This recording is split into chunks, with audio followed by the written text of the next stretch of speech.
Dear students, in this video, I'll be explaining the purchase method of accounting for amalgamation. Okay, you know there are two methods of accounting for amalgamation as per account standard 14. I told you one is pooling of interest method and other is purchase method. I've already discussed in the other video what is pooling of interest method, and now I'll be discussing with you purchase method. Dear students, please remember amalgamation itself is of two types. One is in the form of merger and other is in the form of purchase.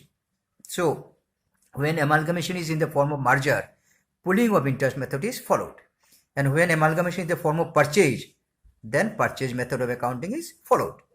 So you write the salient features of purchase method of accounting for amalgamation. Salient features. Okay, so number one, you write recording of assets and liabilities. See, dear students, assets and liabilities may be recorded in two ways again. One, at the existing book values as appearing in the balance sheet of the transferor company, or these assets may be given fair value at the date of amalgamation. So they can be recorded either at the existing book value or fair value. Two methods are there, assets and liabilities. Number two, you write recording of statutory reserves. As you know, reserve is a part of profit kept for future, and some reserves you maintain without any statute, without any law, but there are some other reserves which you have to maintain as per statute. These are known as statutory reserves. All statutory reserves of the transferor company should be recorded as per statute. The requirements of the statute should be followed. Number three, non-recording of reserves other than statutory reserve. I told you statutory reserves should be recorded as per statute, but what about other reserves, non-statutory reserves? What about them? These are not recorded. Dear students, non-statutory reserves are not recorded. Done? You can remember? Let me read. Reserves other than statutory reserves such as capital reserve, general reserve, revaluation reserve of the transfer company are not recorded in the financial statement of the transferring company. These are not recorded. Then number 4, non-recording of balance of profit and loss account. This is also not recorded. Balance of profit and loss account of transferor company is not recorded in the transferring company at the time of amalgamation. The balance of profit and loss account or statement of profit and loss, as you say, of the transferor company is not recorded in the books of transferring company because it automatically loses its identity. When the company is purchased, then the profit and loss account of that transferor company is having no relevance. So it is not recorded in the transferee company final statements. Next point number 5. Difference between purchase consideration and net asset taken over. Dear students, please watch it very carefully because in practical also problem you have to calculate this. What is this point? See, difference between purchase consideration and net asset taken over.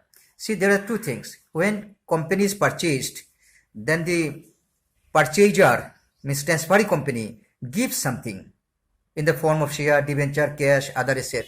This is purchase consideration. Okay, this is purchase consideration.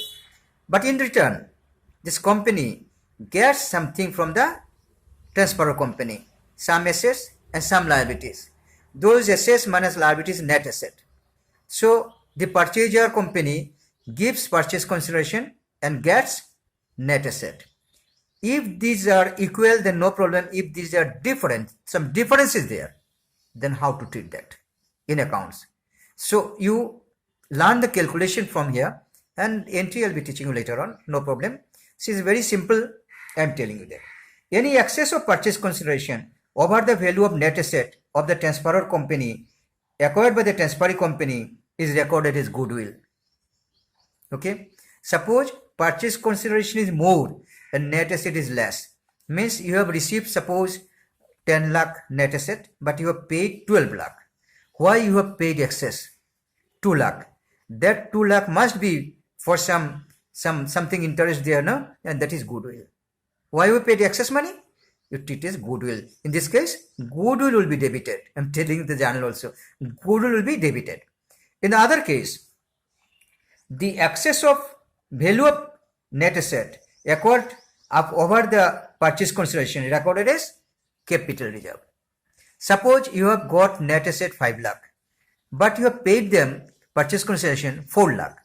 So you have received more and paid less. That is your profit. That will go to capital reserve. That will be credited to capital reserve. So you understand this? When purchase consideration is more than net asset received, the difference goes to goodwill account. And when net assets received is more than purchase consideration, you are paying less, then the difference will be going to capital reserve. It will be credited to capital reserve. And one last point, number 6, you write treatment of goodwill arising out of amalgamation. What is this?